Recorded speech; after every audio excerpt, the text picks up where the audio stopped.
All right, C1x Report, round 2 of the Turku Open. Again, still hope I'm saying that right. But went over Daniel Davidson's round 1 yesterday with a 10 under. We've got that here. Looks like he shot another pretty decent round today. I think I gave him a rating of hold, but 9 down, so only one stroke worse than he did yesterday. PDGA stats would say that the putting was a little bit better, driving a little bit worse than what we saw in his round yesterday, but still on lead card, which is pretty cool. We're going to continue the moving day trend that I did during Worlds, which is instead of picking one of the top rounds for the C1x Report today, we're going to go to last cash. So we're going to go find the player that is currently right above the cash line and enter their round into C1X. Get a look at a different kind of pressure that some of these other players are facing, and maybe get a little bit more of a colorful scorecard. Not to call people out, it's a pro tour tournament, and being above the cash in a pro tour tournament is still great. But just to see another side of the tournaments, and typically on coverage, we're always only watching the guys who are absolutely shredding a course. And if they're not absolutely shredding a course, then they did in a previous round and they're just having a rough one. But definitely in a different position than these last cash guys. So scrolling down to the cash line, I see that Timu, who was my cash line player at Worlds, is sitting right below it, which is unfortunate for him. Definitely still room to catch up tomorrow, especially if he shoots another round tomorrow like he did today. But our player today is going to be Eemil Lampela. Hopefully I'm saying that right. I'm sure I'm not. But this is going to be the round we're entering into the C1X Report today. So let's open up C1X. We've got, slide everything over a little bit here. We've already got the stag entered into the round from our video yesterday. So that should be pretty easy. Make it a little bit smaller. There we go. All right. So start round. Slide over to the stag here for round 2. All right, Eemil, looking at his score, it looks like, just real quick, he shredded yesterday, 9 under, 1060 rated, and then shot almost 100 points worse in round 2. I have done that exact thing with pretty similar round ratings. Not quite 1060, but I think I've done like 1030 and 930 in the same tournament, and it's a pretty unique feeling. I did them in the same order that he did, though, and I did find that in round 3, just having that round 1 experience, you typically tend to feel a little bit better. Feeling like, instead of round 2 just being a miserable round, that it was kind of a fluke, and that you're definitely capable of shooting better. So I think I'd be optimistic for him to put together a round 3 at least somewhere in the middle of these two. But I digress. Let's enter the round in first. So hole 1 looks like he found a penalty off the tee. We're at par 4 here. We'll say he was throwing from the fairway. Throwing 3. Does not look like he missed any putts, so we'll assume that he threw into the fairway again, threw his 4th to 16 feet, and then tapped in for the bogey. Hole 2, kind of the same thing. Penalty off the tee as well. We'll say it was in the fairway. Throwing 3 into the fairway, throwing 4 into the fairway. Assuming fairway just because this doesn't give me an idea of, rough or re-teeing or whatever else. Threw his 5th to 6 feet and then tapped in for the double. Hole 3, driving no penalties, but in the rough, threw his upshot inside the bullseye, tap in for par. Hole 4, drive in the fairway, threw his upshot into circle 2. Typically just picking a random distance when I'm at circle 2 just because this doesn't show it.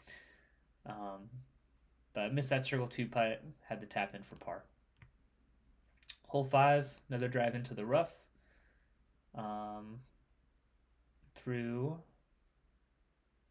Just into the rough. Upshot into circle 2 and missed the circle 2 putt to land at 9 feet for the bogey. I think this is the first time I've seen 9 feet as the distance. on PDGA Live, which is interesting. Hole 6, found penalty off the tee again. We'll say in the fairway. Throwing 3, he threw it to 29 feet and then made the putt for the bogey. Pretty good putt for a bogey, 29 feet, the way his round was going, especially after shooting 10-60 yesterday. Hole 7, finally getting on the board here. Drive in the fairway, upshot to 13 feet, and in the basket for the birdie. Hole 8, missed a circle 1 putt here for birdie. Made the comebacker from 19 feet, though, for the par. Hole 9, par 4, drive landed in the fairway. Threw his upshot to circle 2. Missed the circle 2 putt, made the 13-foot comeback for par. Hole 10, another penalty off the tee. Ooh, putting was bad here. That's a rough putting hole for sure. Throwing 3 from circle 2, it looks like. Landed in circle 1. And then in circle 1 again for the tap-in. Double. Yeah. Rough. Hole 11, in the fairway with the drive. Upshot landed in circle 2. Missed the circle 2 putt, but had a tap-in for the par. Hole 12, put one in the bullseye. I'm sure he was feeling too little too late at that point, but 450-foot hole, always nice to put one in the bullseye. 13, drive landed in circle 2. Missed the circle 2 putt, had the tap in for par. Hole 14, drive landed in the rough. Was able to scramble, no missed putts, so it looks like in the fairway. Threw it into the basket for the par.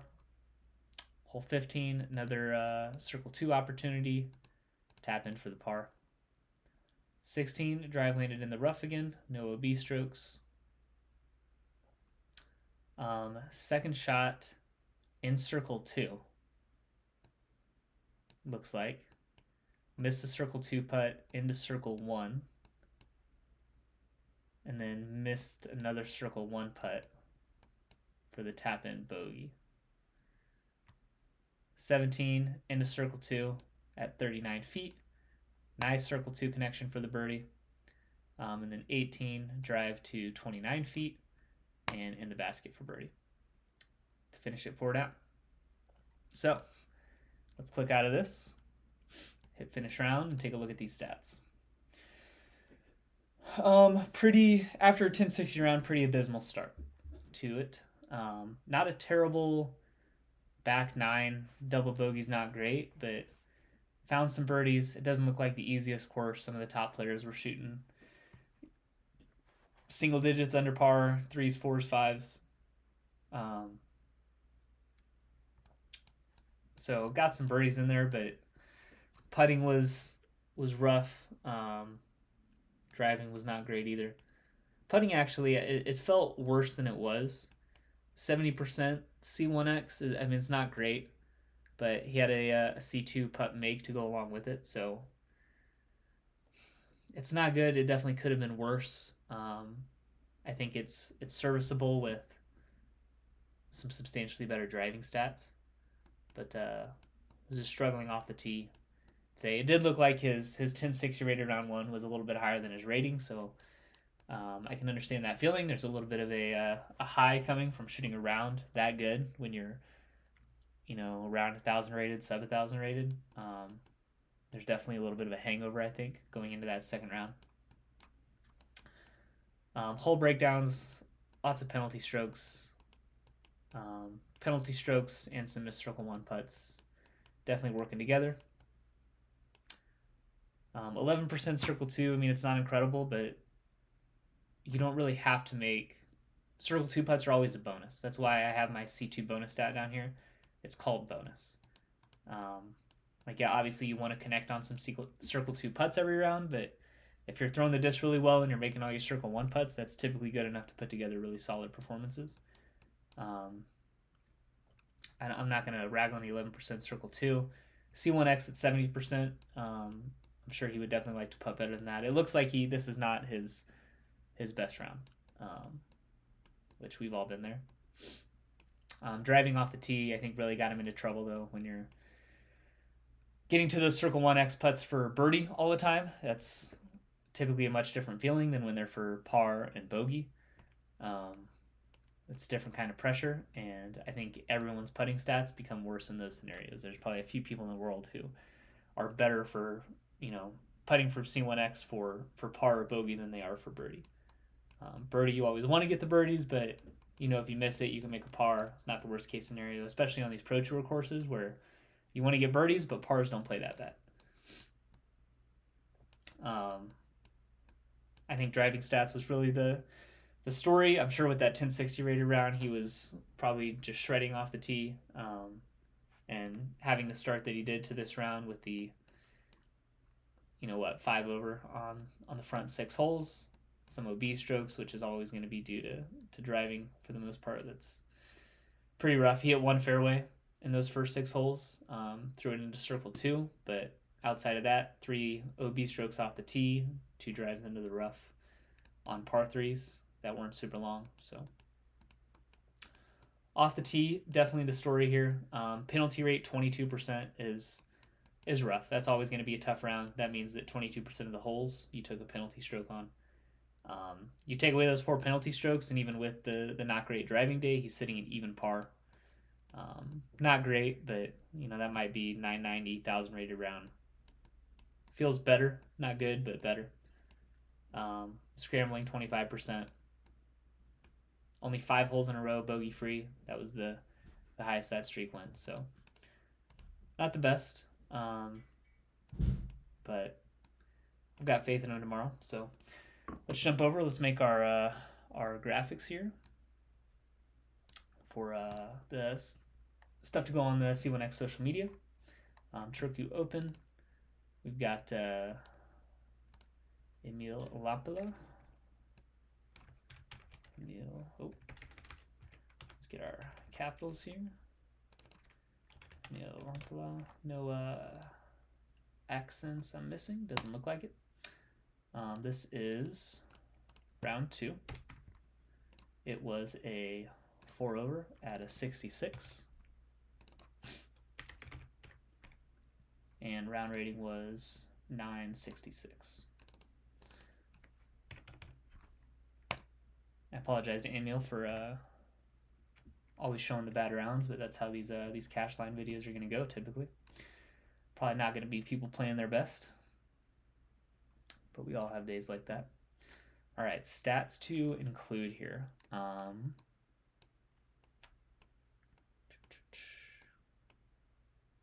Struggle to win regulation 60% of the time. I mean, that's not terrible. Definitely not terrible. Slightly higher because he had that one scramble from the rough into C2. So it's higher than the fairway hits just by a little bit. I mean, we got to pick the stats that I think tell the story, right? So I'm going to roll with the circle 1 in regulation at 22%. We're going to roll with the C1X putting, which is at 70%. Not much worse than Daniel Davidson's round yesterday. In terms of putting, Daniel was just pretty lights out off the tee. Let's throw... I'm already covering bad videos, so I'm going to try and be a little bit nicer on the stats here. I'm not going to try and show all their worst stats. So bounce back rate, 33%. Let's go take our screenshot here. So we've got our graphic to include in the video, or in the in this graphic here. To desktop. All right. Throw Eemil's round in there.